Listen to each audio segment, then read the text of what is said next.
Ouch. Bonjour à toutes, bonjour à tous et bienvenue sur Stout. Alors aujourd'hui, vidéo qui change, aujourd'hui c'est déboîtage. Alors ce colis, ça fait un petit moment que je l'attendais et c'est le dernier live de Metallica. Allez, on va pas attendre plus longtemps que ça. C'est parti.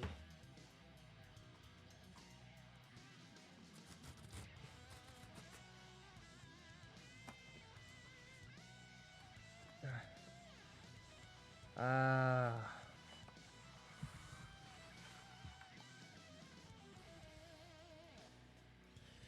Le fameux vinyle du S&M de Metallica and San Francisco Symphony. Comme vous pouvez le voir, c'est pas l'édition classique, c'est l'édition limitée marbrée orange. Alors pour l'avoir déjà écouté plusieurs fois, je trouve que ce concert est magnifique et c'est pour ça que j'ai voulu l'acquérir.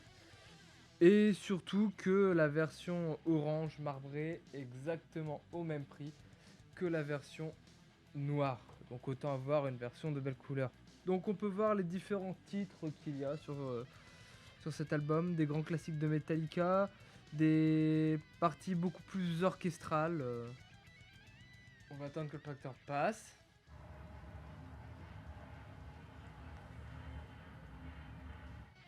Bon, du coup, je disais, sur cet album, des grands classiques de Metallica, comme The Call of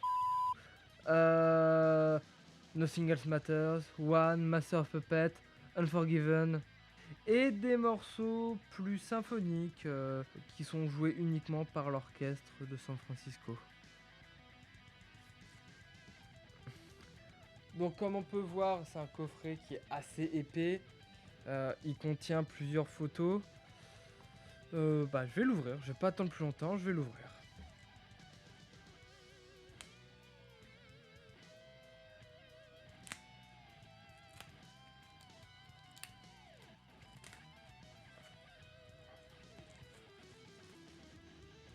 Alors pour ma part, je suis un peu du genre barbare. Pour ouvrir les blisters. Hop. Hop. Et voilà le magnifique coffret. Alors, c'est un carton hyper épais mat, hyper quali. Et quand on l'ouvre, on tombe sur ça.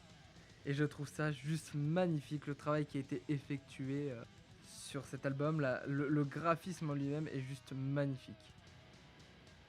Donc ici, nous avons les vinyles. Mais je voudrais les photos d'abord.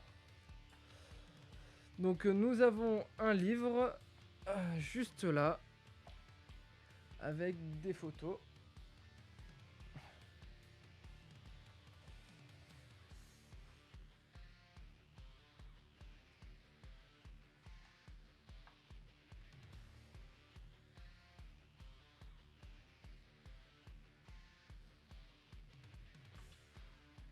De magnifiques photos et puis le papier glacé comme ça, hyper quali, c'est impressionnant. J'aime bien le petit effet qu'il y a, l'exposition de guitare, de violon, de lettres, qui donne cet effet sur le papier.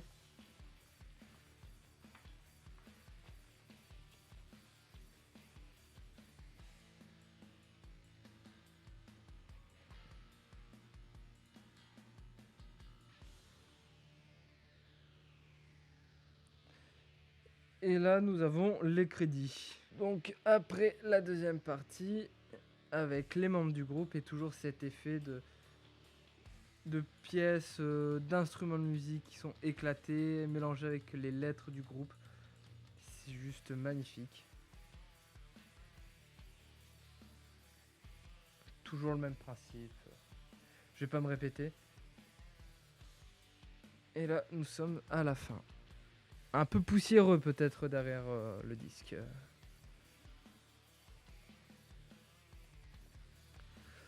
Donc maintenant, nous allons passer à ce que j'attends le plus. C'est-à-dire la tête des vinyles. Alors sous pochette blanche, totalement classique.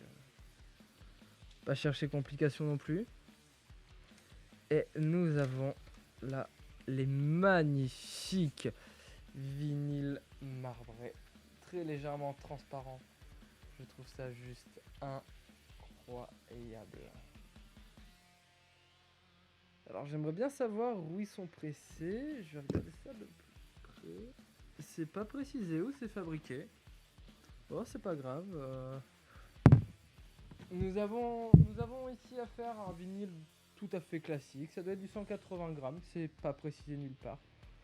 Ça, c'est le disque 1. Petit effort quand même pour l'intérieur de la pochette, où il y a un petit papier pour éviter que le disque se raye sur la pochette en papier.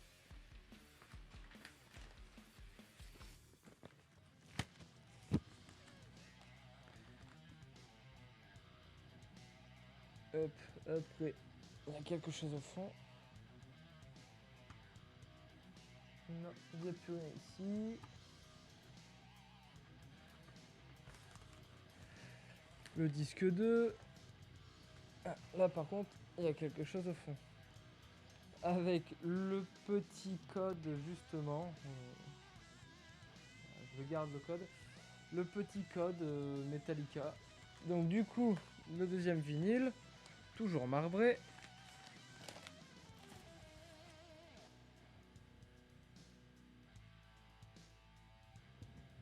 Toujours aussi beau.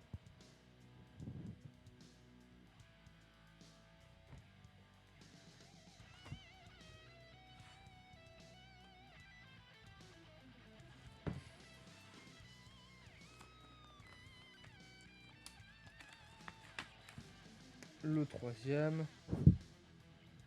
Encore une fois, exactement le même principe.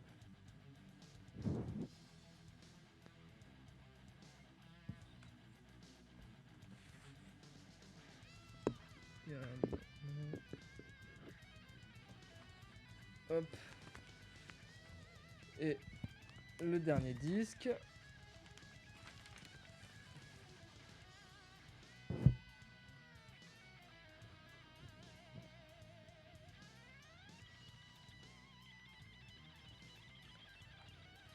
Bon, ça va être une sacrée épaisseur. Je vais essayer de trouver un moyen pour pouvoir le protéger parce que les protèges vinyles que j'ai, du coup, je disais, les protèges vinyles que j'ai, bah, ils sont trop petits. Le disque ne rentrera jamais dedans ou sinon la pochette elle va craquer. Donc, je vais essayer de trouver une solution. Peut-être devoir acheter des pochettes spéciales Getfold. Donc du coup, je vais vous laisser avec le son du vinyle. Je vous dis à la prochaine pour de nouvelles vidéos et à bientôt sur Stout.